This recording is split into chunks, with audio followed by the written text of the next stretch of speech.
Nah, absolutely not. I mean, we know what we're going against. They've been pretty dominant in the past game the last few years, so I mean, it's just a good challenge. We're ready for it. And when you look at the secondary right now and how they've been playing the past couple of weeks, how do you think they'll face this Chiefs team? I mean, I think we're good. I mean, the biggest thing is communication. I think once we all get on the same page with communication, we'll be good. So, I mean, they're just guys just like how we're guys. So, obviously, they got a hell of a quarterback. They got speed, but, I mean, we got talent too. So, we'll be ready. You see Tyson, and you see Buster getting in there as well. What did you see from Monteric last Right. week? I mean, that's good for him. Just few growth, just a few more games, just a little bit of growth. But I mean, he went in there and did his job. He stood up on his own. I mean, everybody we call on does their job. You can look at Dewey, you can look at Trey, you can look at Clay if he goes in there. So I mean, we're all prepared to do our job. And a couple guys have talked about this kind of being like the second half of the season, almost treating it like a new season, going into this week with a win. Do you feel that way too? I mean, absolutely. So I mean, we're just trying to stay on this win streak. Obviously, it's the second half of the season, but you know, we want to win every game. We're trying to make it to the playoffs, trying to get as far as we can in the playoff rankings. So it's just a normal week. Darius, how would you describe the position that you play on the field over the last few weeks? The position that I play on the field, Yeah. I mean, I'm a nickel. Okay. So you're a nickel? absolutely. Okay. All right. So nickel corner, obviously with Shaq going down. How has your role maybe changed in the secondary? I mean, not too much. I mean, just replacing Shaq just on base calls. But I mean, we bring in Trey, we bring in Monteric, and those guys just come in and fill the place of Shaq. So For you guys going up against obviously one of the more heralded offenses in the National Football League, what are the emotions as you guys get ready for this game in particular? Is it any different than other weeks? no, I mean, I don't see why the emotions would be so different. I mean, Pat Mahomes is Pat Mahomes. Don't get me wrong.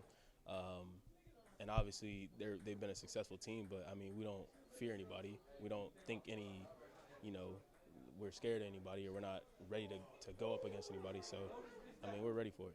Did you face them when you were with the Rams at all? No, I didn't. Okay. No, I didn't.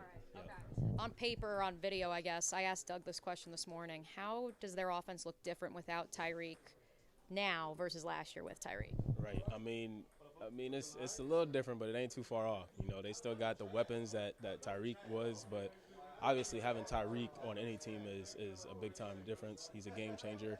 But I mean, they still got game changers over there. They still got speed over there, so they didn't lose too much. You guys have at times struggled with containing quarterbacks that do the zone read. Obviously, Patrick, we know, can take off at times. How have you guys worked on that in the weeks since facing some of those other mobile quarterbacks? Right.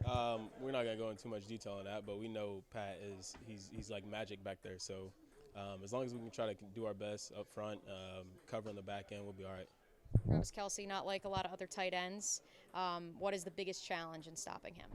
I mean, the guys are gonna get their plays, so you know they're gonna get their plays. We just gotta do our job, tackle, be in position, and we'll be all right. Last question for me. Haven't talked to you in a while. What's it been like for you now, a couple weeks in, being back home in Duval in Northeast Florida? I mean, it's fun. I mean, I'm back at home, so every time I finish the game, I can just ride home to the crib. So that's real cool. Obviously, got friends, fans, and everything else, so it's cool. For you emotionally, I know obviously you had a couple other places you could have gone, but you chose to come home. What has it meant to you now looking back a couple months later after you made that decision? Right. I mean, I love it. I mean, still, I wouldn't do it over and over. Big thing is family, and then obviously trying to come here and change the organization around. For you, I mean, you grew up around the Jags. So what is it like now being a part of this culture change with Doug and this group of guys at the helm? Yeah, I mean, that's good. I mean, I just hope I'm here for a long run to help see it. But obviously, they got a good thing going. Doug's a good coach. We got Mike Caldwell, good coaches. We got good coaches and good energy. So I think that's one big thing that you need to change your organization. I think we got it.